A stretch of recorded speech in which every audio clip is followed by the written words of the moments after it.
My name is Sheridan Harbridge. I am playing Tessa Ensler in Prima Facie.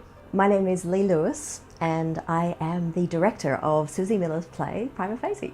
Tessa is a criminal defence barrister, and it sort of tracks herself across, it's like a couple of months period of her really reaching a kind of peak in the early phase of her career.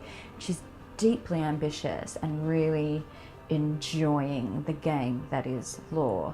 And then a very awful incident happens to her and she suddenly finds herself having to go through the system that she herself has been a part of, but on the other side. And that is a very confronting experience for her. It's about, for me on some level, the coming of age of Suzie as a playwright. She's brought together an enormous lived experience with her legal training, with her playwright's experience to create something that is both deeply personal, widely political, and wildly important. And it's not often that playwrights can bring together everything in their life to make one story.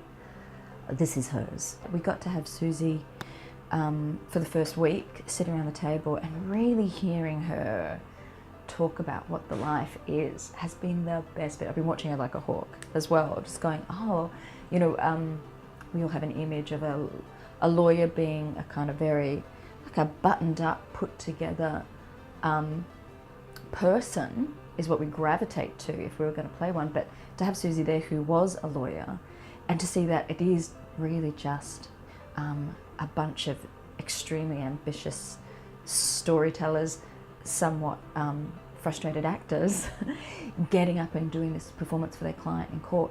This play has an urgency, and even more so now.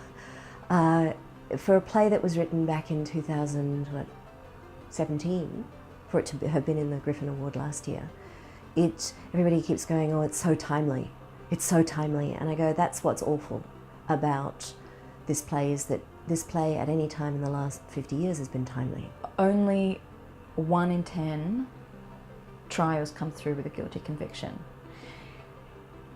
But that doesn't make sense because 9 women aren't lying. That is just how difficult it is to prove these things, and I don't think the public really understand that. And there's the cases that become really public, like we've had recently. You look in the media and you see people go, oh well, she must be lying if he didn't get convicted, and you go, that makes no sense. Women aren't lying. And I think if you want to see how it happens and why this system needs to change, because it really is, the victim goes on trial, not the assailant. I think if you're ready to face that and ready to have difficult conversations with people about that, you should see this play.